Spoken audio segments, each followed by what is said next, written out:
સહજાત્મ સ્વરૂપ પરમ ગુરુ. મરણ એટલે શું એ તમારો પ્રશ્ન છે. મરણ, શરીર એ આ જીવનો અશાશ્વત વાસ છે. પ્રાણી તેમાં કાયમી રહેવા અને મળેલા પદાર્થો પણ શાશ્વત કરવા મથે છે અને દુઃખી થાય છે. માથે મરણરૂપ કાળ શિકારી તાકી રહ્યો છે. તરાપ મારીને ઊભો છે, લીધો કે લેશે એમ થઈ રહ્યું છે. કબીર કહે છે, તેરે સિરાને જામ ખડા જો અંધિયારે ચોર. પરમ કૃપાળુએ વચનામૃત 419માં આ એક લીટીના પત્રમાં પ્રશ્ન પૂછ્યો, આ સંસારમાં સુખ શું છે કે જેના પ્રતિબંધમાં જીવ રહેવાની ઈચ્છા કરે છે? મરણનો વિચાર વૈરાગ્યની વૃદ્ધિને અર્થે છે. પ્રભુશ્રીજી કહેતા, રોજ મરણ સંભાળવું. જે જાયું તે જાય, જન્મે તે મરે, શરીર જન્મ્યું તે મરે. સંયોગી પદાર્થનો વિયોગ થાય જ. સંયોગ સંબંધ છૂટે, સ્વરૂપ સંબંધ છૂટી ન શકે. પોતાને મરવું હોય તો પણ ન મરી શકે, કેમ કે પોતે તો નિત્ય રહે એવો પદાર્થ આત્મદ્રવ્ય છે. પણ આ શરીરનો સ્વભાવ જ સડન, પડન અને વિધ્વસન છે. એ મરવાનું જ છે. આત્મા અજન્મા છે. આત્માને મરણ હોય નહીં. એકવાર જાતિસ્મરણ જ્ઞાન થાય, ભલે માત્ર એક જ બહુ જણાય તો દ્રઢ પ્રતીતિ આવે. આમ ન થાય ત્યાં સુધી જેણે આ અનુભવ્યું છે તેનું માનવું એ જ એક ઉપાય છે. પૂજ્ય બ્રહ્મચારીજી જાતિસ્મરણ જ્ઞાનના પદમાં લખે છે કે 7 વર્ષની વય વિશે પ્રિયજન મરણ વિચાર પ્રેરે પ્રશ્ન અપૂર્વ, શું જન્મ મરણ સંસાર? તિમિરપટ ખસ્યું અને જવાબ મળ્યો કે નિજ ચેતના એકલો રચે દેહ સંસાર. અધૂરા કામ મૂકી જશે, થશે નવો અવતાર. કોઈ કામ બાકી નથી, તેને પૂર્ણ કામતા થઈ. ત્યાં જ સર્વજ્ઞતા છે. આવા જ્ઞાની અનિત્ય જીવનમાં નિત્યપણું પ્રાપ્ત કરે છે. પરમ કૃપાળુદેવની આ અનુભવ વાણી છે વચનામૃત 360. ખરું મરણ તો ભૌતિક એહિક ઈચ્છા થવી તે જ છે. ક્ષણ ક્ષણ ભયંકર ભાવમરણે જીવ રાચી રહ્યો છે. મૃત્યુ તો ઉત્સવ છે, રાજી થવા જેવું છે. મનમાં પ્રસન્નતા, આનંદ થાય એવું કરવાનું છે. કેમ કે હવે સારો દેહ મળશે, નિરોગી દેહ મળશે, સારો સત્સંગ અને સારી ભક્તિ કરી શકાશે એવું ક્ષેત્ર, એવો કાળ મળશે. કોઈક સત્પુરુષ પણ કદાચ મળી જશે. પરમ કૃપાળુદેવ કહે છે, હોય તેનો નાશ નહીં, નહીં તે નહીં હોય, એક સમય તે સૌ સમય, ભેદ અવસ્થા જોઈ. ગીતાના બીજા અધ્યાયનો 16મો શ્લોક છે કે ના સતો વિદ્યતે ભાવો, ના ભાવો વિદ્યતે સત. એટલે જે નથી તે નથી અને છે તે છે તેનો નાશ થાય નહીં, નથી એ નવું કાંઈ ઉત્પન્ન થાય નહીં. ટેસ્ટ બેબીમાં પિતાના વીર્ય અને માતાના રુધિરથી એ બાળકનું શરીર બન્યું. આત્મા તો ક્યાંકથી સંચર્યો. આ જ અધ્યાયનો 20મો શ્લોક છે, ન જાયતે મ્રિયતે વા કદાચિન. કાયમ રહે તે જ આત્મા, જન્મે પણ નહીં, મરે પણ નહીં. અજો નિત્ય શાશ્વતો અયમ પુરાણો, ન અન્યતે અન્યમાને શરીરે. એ જન્મ્યો જ નથી, મરવાનો નથી, શાશ્વત છે તે આત્મા છે. આ જ અધ્યાયના 23મા શ્લોકમાં કહ્યું, નૈનમ છિદંતી શસ્ત્રાણી, નૈનમ દહતી પાવક, ન ચૈન ક્લેદ્યંતાપો, ન શોષ્યતી મારુત. તેને મારવો હોય તો પણ ન મરાય, શસ્ત્રથી છેદાય નહીં, ભેદાય નહીં, અગ્નિથી બળાય નહીં, ભીનો પણ ન થાય કે પવનથી સુકાઈ પણ ન જાય. આત્મા મરે એવી વસ્તુ જ નથી. જૈસે કંચુક ત્યાગશે બીણસત નહીં ભુજંગ, દેહ ત્યાગશે જીવ પુનિંગ, તૈસે રહત અભંગ. કાછળી મૂકવાથી સાપ મરતો નથી, તેમ દેહ મૂકવાથી આ જીવ મરતો નથી. અસંખ્યાત પ્રદેશી આત્મા આ દેહમાંથી નીકળે ત્યારે બધા પ્રદેશો જે રોમે રોમમાં પરોવેલા છે તે ખેંચાઈ જાય.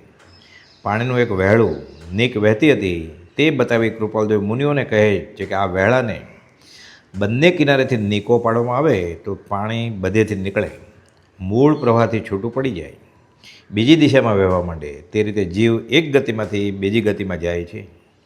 આગળ કહે છે, અમે મૃત્યુનું સ્વરૂપ જોઈ વળ્યા છીએ. બોધ છે કે અર્જુન વિષાદ કરે છે કે હવે મારે લડીને કરવું શું? અભિમન્યુ તો મરાયો, રાજ્ય કોના માટે? શ્રી કૃષ્ણ કહે છે, કોઈ મરતું નથી. તારા પણ ઘણા અને મારા પણ ઘણા ઘણા ભવો થયા. ચાલ બતાવું તારો અભિમન્યુ. જો ઝાડની ડાળીએ તારો અભિમન્યુ હવે પોપટ થઈને બેઠો છે. અર્જુન કહે છે, બેટા અભિમન્યુ. અભિમન્યુ બોલી ઉઠ્યો, બેટા બેટા નહીં કર, હું તારો 17 વાર બાપ થયેલો, એકવાર આ ભવે બેટો થયો તેમાં તો તું બેટા બેટા કરવા માંડ્યો. હકીકતમાં અનુરાગ જ અર્જુન છે, આંતરિક યુદ્ધ જ છે. લડો સૌ આત્મસંગ્રામે, બહિર્યુદ્ધે શું લડો? લોકો હજી પાણીપત, બનારસ, વારાણસી, બિહાર લડાઈની ભૂમિ શોધે છે. સજાતી અને વિજાતી પ્રકૃતિનું યુદ્ધ છે, રણ મેદાનમાં નહીં, અંતરમાં. આ જ અધ્યાયમાં 22મો શ્લોક છે કે જીર્ણાની વાસાસી યથા વિહાય, જૂનું વસ્ત્ર મૂકી નવું ગ્રહણ કર્યું તેમ શરીરનું પરિવર્તન માત્ર છે. આત્મા મરતો નથી, પણ પોતાની અતૃપ્ત ઈચ્છાઓથી નિર્ધારિત થયેલ નવા ઘરમાં, નવા શરીરમાં ઉત્પન્ન થાય. ઈચ્છા મૃત્યુ એટલે ઈચ્છા મુજબનું મૃત્યુ નહીં, ઈચ્છાનું મૃત્યુ થાય તો અમર થઈ જવાય. બધા જીવો જીવી જાણે છે, મરતા આવડે તો મરણનો નાશ થાય. આવી સમજણ સાથે દેહ છૂટે તો પોતે જ કાળનો કાળ થઈ જાય. મોત એને નહીં, એ મોતને મારે. મૃત્યુ મરી ગયું રે લોલ. જીવતા મરાય તો ફરી મરવું ન પડે એવું મરણ ઈચ્છાયોગ્ય છે. પરમ પૂજ્ય વચનામૃત 21માં 81માં બોલમાં બોધ્યું છે. જેમ જળ પૂતગલ દ્રવ્યો છે તેમ આત્મા પણ એક મૂળ દ્રવ્ય છે. એક પણ પરમાણુ આમાં નવો ઉત્પન્ન થાય નહીં, કે એક પણ પરમાણુનો બ્રહ્માંડમાં નાશ પણ થાય નહીં. તે જ મુજબ એક પણ નવો આત્મા પણ ઉત્પન્ન ન થાય, કે ન તો એકે આત્માનો નાશ થઈ જાય. આ 14 રાજલોક, આખું બ્રહ્માંડ પેટી પેક છે. ફક્ત બાહ્ય રૂપો પર્યાય બદલ્યા કરે. મૂળ દ્રવ્ય ઉત્પન્ન નહીં, નહીં નાશ પણ તેમ. એક સમય તે સૌ સમય, ફક્ત ભેદ અવસ્થા જોઈ, રૂપ બદલીને રહે. આત્મા દ્રવ્ય નિત્ય છે, પર્યાય પલટાય છે. પ્રાણવાયુ અને અપાનવાયુનો સંબંધ છૂટ્યો, વ્યવહારે મરણ થયું એમ કહેવાય. 10 પ્રાણ, 5 ઇન્દ્રિયો, મન વચન અને કાયા, શ્વાસ અને આયુષ્ય. આયુષ્ય પૂરું થતાં આ બધી જ સામગ્રીઓ, ઇન્દ્રિયો છે, કાયા છે, પણ આત્માની સત્તા વડે તે પ્રવર્તે જાણ. હવે આત્મસત્તા ગઈ, મરણ કહેવાયું. ઉપનિષદના વિવેચનમાં દ્રષ્ટાંત છે કે 5 ઇન્દ્રિયો અને શરીરના હાથ પગ અવયવોને આ જીવ સાથે તકરાર થઈ. એક પછી એક ઇન્દ્રિયો હડતાલ પર ઉતરી. આંખ, કાન, નાક અને હાથ પગ વગેરે હડતાલ ઉપર ઉતર્યા. દેખાય નહીં જો આંખ હડતાલ ઉપર જાય તો, સંભળાય નહીં જો કાન હડતાલ ઉપર જાય તો, સૂંઘાય નહીં કે પછી ન કોઈ વસ્તુ હાથથી પકડાય કે ચલાય તો પણ જીવી શકાય. પછી જીવનો વારો આવ્યો. જીવ કહે છે કે હવે હું પણ હડતાલ ઉપર જાઉં. બધી ઇન્દ્રિયોને હાથ પગ એકી સાથે વિનંતી કરે છે કે જીવા બાપા તમો જશો નહીં. અમે જઈએ તો આ ફેક્ટરીના અમુક ડિપાર્ટમેન્ટ જ બંધ રહેતા, તમે જશો તો આખી મિલ બંધ થઈ જશે. આને મરણ કહેવાય છે. આ જીવા બાપાની આ ફેક્ટરીમાં હડતાલ કે રાજીનામું તેને મરણ કહેવાય છે. માત્ર બગડેલી ફેક્ટરી છોડી હવે નવી ચાલુ થશે, પણ અશાશ્વત વસ્તુને શાશ્વત કરવાની ઈચ્છા છે એટલે મરણ ભય લાગે છે. જો તૈયારી કરી રાખી હોય તો મૃત્યુ મહોત્સવ, જેમ કે પૂજ્ય પ્રભુજીજી કહેતા કે દુનિયા મરને સે ડરે, મેરે મન ઉમંગ, કબ મરીશું કબ ભેટીશું, પૂરણ પરમાનંદ. પંચ મહાભૂતમાંથી બનેલું આ શરીર પંચ મહાભૂતમાં વિલીન થાય. પિંડે બ્રહ્માંડે જે કહેવાય છે તે યથા બ્રહ્માંડે તથા પિંડે, જે બ્રહ્માંડમાં છે એ જ વસ્તુઓ, એ જ શક્તિ મનુષ્યની અંદર રહેલી છે. સમગ્ર બ્રહ્માંડ પંચ મહાભૂતો એટલે કે 5 તત્વોથી બનેલું છે. પૃથ્વી, જળ, અગ્નિ, વાયુ અને આકાશ. શરીર પણ આ જ તત્વોમાંથી બન્યું. આ 5 તત્વો ઉર્જાથી ભરપૂર છે. આ પંચ તત્વોની શક્તિ એ પ્રાણ શક્તિ કહેવાય છે. આ 5 મહાભૂતના 5 ભાગ થઈને કુલ 25 તત્વ થયા. પંચીકરણ. આ 5 મહાભૂતો જળ પદાર્થો છે. ફક્ત આત્માની સત્તા વડે તે પ્રવર્તે જાણ. પરમ કુબોધોએ વચનામૃત 530માં ગાંધીજી પરના પત્રમાં બોધ્યું કે જળના હજારો ગમે સંયોગો કરીએ તો તે જળરૂપ જ થાય. તેથી ચેતનની ઉત્પત્તિ થઈ શકે નહીં. આમાંથી કોઈ પણને જ્ઞાનગુણ નથી, અને તેથી જો આ 5 તત્વો વત્તે ઓછે અંશે ભેગા કરવામાં આવે કે ભેગા થઈ જાય તો પરિણામે જે વસ્તુ બને તે તેવી જ જાતિના થાય. તેમાં જ્ઞાન ગુણ હોય જ નહીં, સંભવે નહીં. આત્મા કે જેનું મુખ્ય લક્ષણ જ જ્ઞાન સ્વરૂપપણું છે, તે આવા 5 મહાભૂતમાંથી બને જ કઈ રીતે? અને બને જ નહીં તો પછી જેને મરણ કહેવાય છે તે થતાં તે જીવ પાંચ મહાભૂતમાં ભળે કઈ રીતે? જ્ઞાન સ્વરૂપપણું એ આત્માનું મુખ્ય લક્ષણ છે અને તેના અભાવવાળું મુખ્ય લક્ષણ એ જળનું લક્ષણ છે. બંનેના આ અનાદિ સહજ સ્વભાવ છે. આ રીતે બંને પાંચ મહાભૂત મૂળ જળ તત્વ તે રૂપે તે નિત્ય જ છે અને આત્મા પણ નિત્ય પદાર્થ છે. પાંચ મહાભૂતમાંથી બનેલ પદાર્થ શરીર માણસનું, ગાય કે ભેંસનું એ નિત્ય નથી. પાંચ મહાભૂતનું બન્યું તે પાંચ મહાભૂતમાં મળી જશે. તે પાંચ મહાભૂતમાં ભળી જશે એ ચોક્કસ, પણ જીવ દ્રવ્ય તો જુદું ને જુદું જ. પાંચ મહાભૂતનું શરીર અગ્નિ સંસ્કાર કરે કે દાટે ફરી પાછું પાંચ મહાભૂતમાં ભળી જાય. પાણી પાણીમાં, વાયુ વાયુમાં, પૃથ્વી પૃથ્વીમાં વગેરે કોઈ મેર્યું નથી, કોઈ કાંઈ જન્મ્યું નથી. બહારથી દેખાતા રૂપ બદલાયા કરે. અમુક આકાર પુરુષનો, સ્ત્રીનો, ગાય કે ભેંસનો, કાગડા કૂતરાનો થયો તે હવે ગયો. કહેવું હોય તો કહેવાય કે તે આકાર મેર્યો. બાકી જડ કે ચેતન કંઈ કોઈનો નાશ થયો નથી, થવાનો નથી. ક્યારેય કોઈ વસ્તુનો કેવળ હોય ને નાશ, તો પછી ચેતન પામે નાશ તો કેમાં ભળે તપાસ? પરમ કુલદેવ બોધ્યું છે તે મુજબ જીવને મૂળમાં તો ભાવમરણ ટાળવાનું છે. કુંદ સ્વામી અષ્ટપાહુડમાં જણાવે છે કે જીવે જ્યાં સુધી સમ્યકત્વની પ્રાપ્તિ કરી નથી ત્યાં સુધી તે જીવતું મળદું છે. ઉપયોગ ચોકી જીવ પર ભાવમાં રમણ કરી રહે છે, તે પોતાનું જ ભાવમરણ છે. આ મુજબ ભાવમરણ એ દ્રવ્યમરણનું કારણ છે. કેમ કે આ ન મનાય ત્યાં સુધી દેહભાવને લઈને જીવની ઉત્પત્તિ અને રોગ શોક દુઃખ મૃત્યુ એ દેહનો સ્વભાવ જીવ પદમાં જણાય છે. પણ જો જ્ઞાનીના વચન પર શ્રદ્ધા આવે તો એવો જે અનાદિ એકરૂપનો મિથ્યાત્વ ભાવ જ્ઞાનીના વચન વડે દૂર થઈ જાય છે અને પછી ભાસે જળ ચૈતન્યનો પ્રગટ સ્વભાવ ભિન્ન, તો બંને દ્રવ્ય નિજ નિજ રૂપે સ્થિત થાય છે.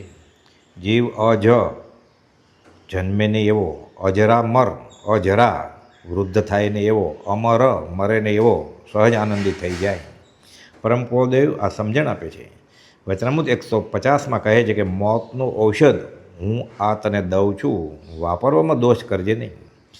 ભવ અને ભાવ રોગના વૈદ્ય રાજેશ્વર, ભાવ ઔષધ તુજ ભક્તિ હે રાજ, ભાવ ઔષધ તુજ ભક્તિ. દેહ મરે છે, હું નથી મરતો, મારું કાંઈ મરે નહીં. એનો અર્થ શું? એક ભાઈ બેકાર, કામ ધંધો કરે જ નહીં, ઉંમર વીતી ગઈ, કમાણી પણ નહીં, ગામની ભાગોળે બેઠા બેઠા દિવસો કાઢે. હવે કન્યા પણ કોણ આપે? ભાઈ તો વાંઢા રહી ગયા, 40 વર્ષ ઉપરાંત થઈ ગયા. કોઈ મિત્રે ઉપાય બતાવ્યો કે એક ઘર ભાડે રાખી લે તો ઘર મંડાય. કોઈ વિધવા ત્યક્તા ખોટ કપણવાળી બેરી મળી જશે તને. ઘર તો ભાડાનું રાખ્યું, વાસણનું શું કરવું? કુંભાર પાસેથી માટીના વાસણો ભાડે લઈ આવ્યો. એક બૈરું ભાગીને આવી હતી, તેનું માગું આવ્યું, પ્રપોઝલ આવી. બાઈ કહે છે કે મારે તો 2 છોકરા છે, તે હું સાથે લાવીશ, તારે પાળવા પડશે. મંજૂર કર્યું. ભાંગ્યું તૂટ્યું, કામ કરવા માંડ્યો. ખાસ કાંઈ રસ નહીં, 2 ફિકરાની જેમ જીવે. એક વખત પોતે તો ભાગોળે બેઠા છે, ઘેરે આગ લાગી.